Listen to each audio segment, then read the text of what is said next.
It's odeean. Finally, my X Plus 1995 Burning Godzilla gigantic series. This is the shipper that it came in. It's pretty damn huge. Come here, darling. I want to show you something. This is how big it is. Here's my daughter. My God, it's as big as a small child. On this side where it lists the contents, we get the actual English language Godzilla 1995.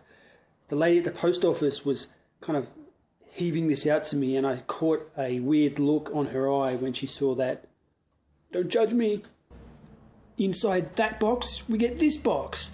And also, this box was upside down in the other box, so if there was any right way up, it was definitely not the right way up. But I don't think it's going to make that much difference. Nice picture of Godzilla on the outside here. It would probably keep everything safe, but this thing, again, is very huge. I don't think I can keep this box. Next up, we pull out the foam. So this is the back side, and you can see Godzilla's tail wrapped in a plastic bag inserted to the back of the foam.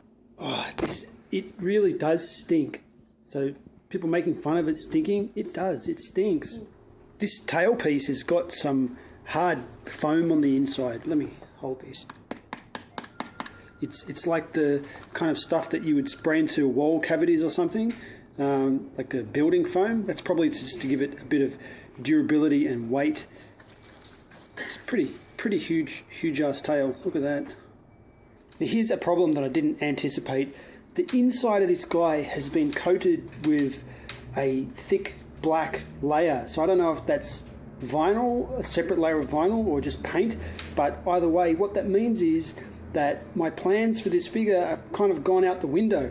I had intended to put a bright light in here so that the whole thing glows, but there's no way that's going to happen now because almost none of the surface is accessible to that light from the inside due to that coat. I mean, you can see it. Some of those, you can see there's a little slither of orange up there is kind of available, but most of this hole is covered up. Okay, a long time has passed since I did the intro to this video. Some stuff happened in the real world. Now let's get to the details of this massive, gigantic Godzilla. Starting with the face. He's got a really good face. Maybe if I just get even a little bit closer. Look at those teeth. It's painted really well. Each tooth is very precisely picked out and detailed without paint bleeding all over the place. If we bend up onto his eyeballs there, the eyeballs have a really nice gloss coat over the top of like the red. So he's really got those Burning Godzilla eyes. The eyes are just glaringly red with a nice shiny coat over the top.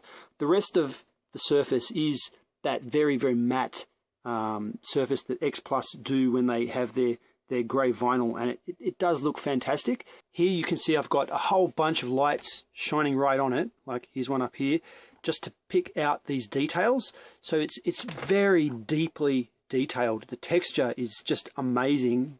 Each little bit here is so deep, the light catches it and makes nice patterns of shadows. They have dry brushed some lighter grey just very delicately over the top, so the crests of all those little peaks they brought out just to give it a little bit more depth.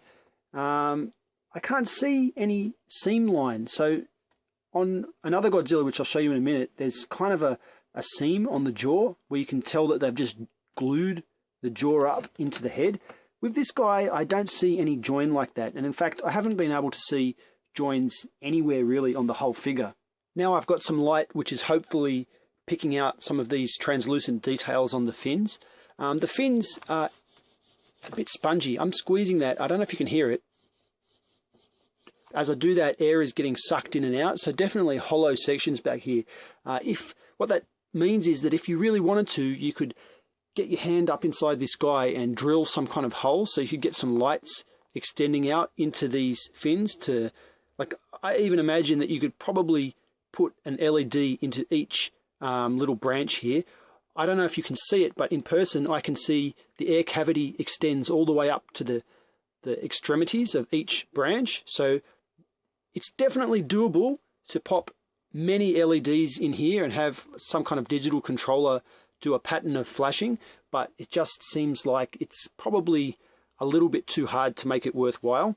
As I mentioned before, the interior of it has a vinyl coating, a black vinyl coating. So even though this guy has like many areas like down here where in theory the light should be able to just shine through from one central bulb, that's not going to be possible because of that coating. Having a bit closer look at the stomach down here, like the chest, and a little bit lower down on his groin, it's very see-through. So it's like crystalline.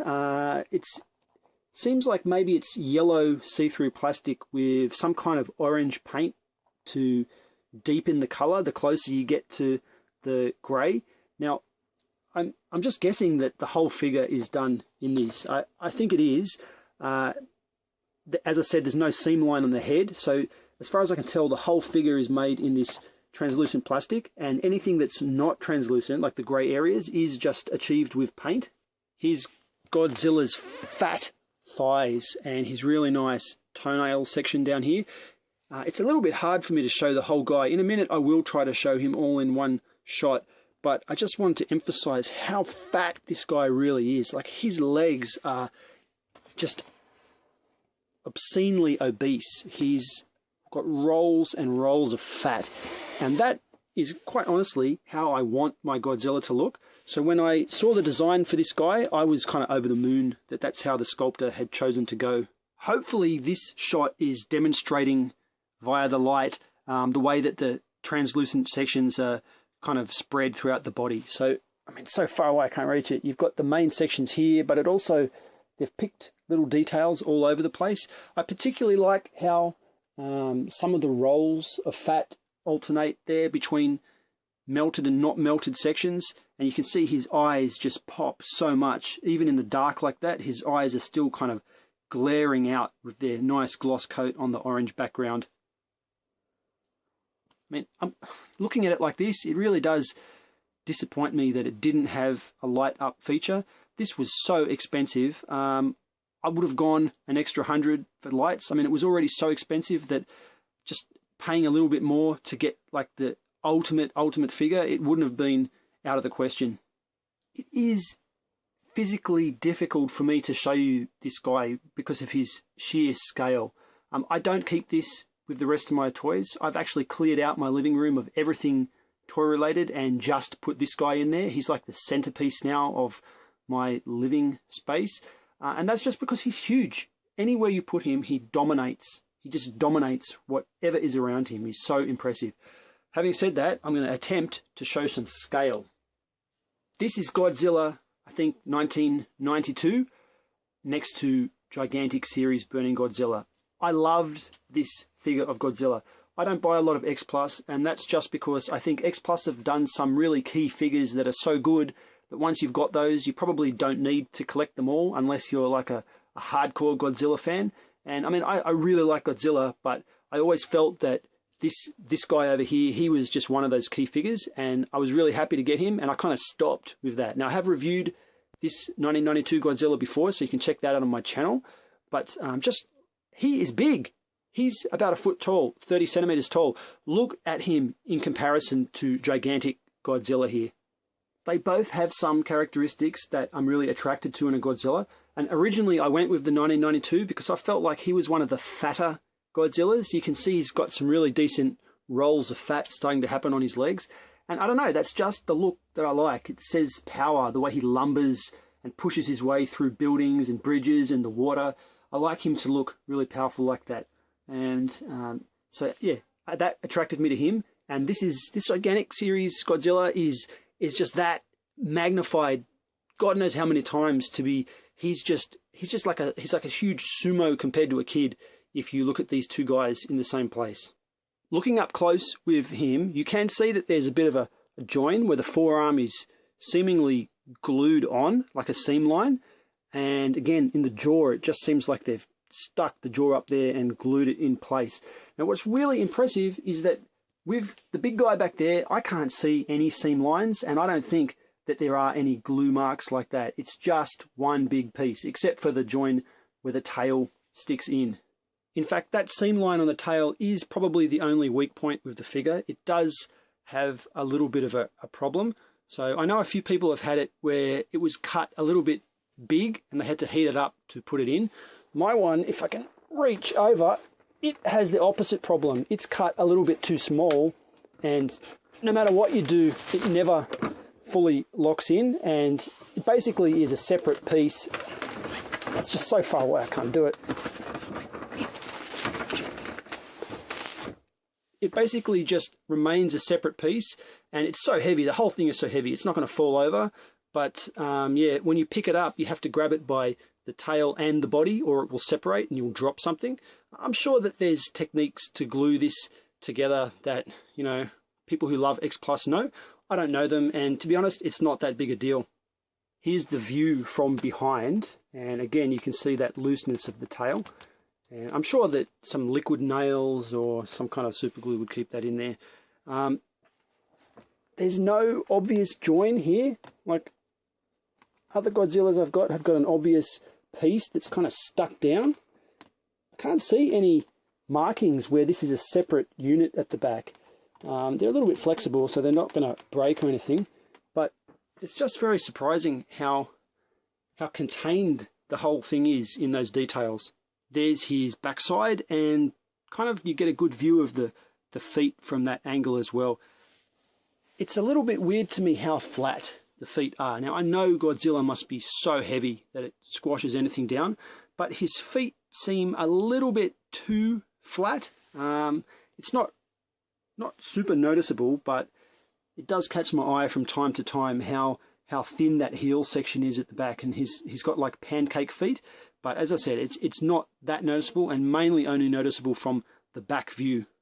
Another thing I like about this particular sculpt is the straight line nature of it. So there's a line going right down his back, up the tail, and the tail is like a big S, but still in a straight line going right backwards. So it's I don't know, it gives him kind of a purpose of movement. You can imagine he's pushing forward to fight Destroyer or somebody, and it's not like, there's no side to side. If I bring out my other Godzilla again, you can see that his tail had this kind of wiggle to it. And I mean, it was a good tail also, but I think that the straightness of this one just adds like intensity to his purpose, and I really like that. I know a lot of you out there also collect S.H.Monsterarts like me. This is the original S.H.Monsterarts Godzilla. Look how tiny he is. He's about the bottom of the thigh here, just over the knee. When you put Monsterarts Godzilla with this guy, he's like a little baby. He's smaller than Junior would be. He's just so tiny.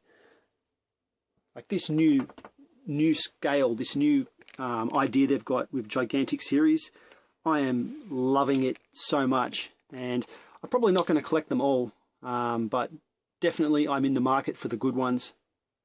My final thoughts. This is a very nice figure. After shipping from HLJ, I think I paid roughly $500. I've had a lot of issues lately, and I've had to cut back in a lot of ways, and I did recently cut back a lot of items, but as I've mentioned, I saved for a long time for this. I was ready to go when the pre-order came up, and there was no way I was going to miss this. It's just so big that I wanted a new kind of theme in my living room, and this is it. I know that BBTS had it up for pre-order, I don't know, $400 and something, but you know, they're in the US, very far from me. If I had added shipping to BBTS, it would have come to probably $600, which is a lot more. Japan is very close to me here in Australia, so HLJ was definitely the way to go. Now, I know there was a Rick Boy exclusive that had the Oxygen Destroyer. You can check that out on other channels. That is nothing to me. I don't care about it, and I definitely wouldn't have paid anything extra for it because it's just, it adds nothing to the figure. If this had lights, as I already mentioned, I would have paid quite a lot more to have lights in it, but sadly it didn't. And it makes me wonder why they didn't take the opportunity. This is probably the best chance they're ever going to get to have lights in a huge X Plus figure. I just don't know what they were thinking. Where they will go with the gigantic series is really the big question in my mind now. The last gigantic series I wasn't interested in. To me it looked more like some kind of dinosaur and less like Godzilla. And, you know, good on them for taking their artistic license. There's a lot of license taken with this figure as well. I'm not holding that against them. I like the idea of the gigantic series. But for me, this was really the entry point. I like his look better than the other one. And I'm just thinking, what's next? Is it going to be another version of Godzilla? This is kind of the best version of Godzilla. So I can't imagine that they're going to stick with more Godzilla. Just personally, what would I buy if they made? I think the only way I would actually buy another gigantic series would be one of two things. The first way that I would be willing to pay hundreds and hundreds and hundreds of dollars to get another huge figure like this would be if it's bigger. I mean, that's the obvious way to go. The size is the key thing that drew me in. And yeah, if they went another 6 or 7 inches above this, I would do it again. I'm just a sucker, and the bigger they make it, the more I like it. But the less obvious way would be with some of the other characters. Now, I'm not going to spend the same amount of cash on many of the other characters, but once I have one, I do need something for him to fight. Now, obviously, the enemy for this guy, the obvious choice would be Destroyer. I don't think I'm interested in a gigantic series Destroyer, though. I think that for me, where they're going to get my money is if they do a in-scale gigantic series King Ghidorah, and that's pretty much the only other thing I could imagine wanting in this series. Now, he's bigger, and I'm guessing instead of costing me $500 shipped, it's probably going to be like $7, but give me enough lead time and I think I can make it happen. So that's it. That is my video review for X Plus's new gigantic series, Godzilla, Burning Godzilla 1995. I'm Odeean. Thank you very much for watching.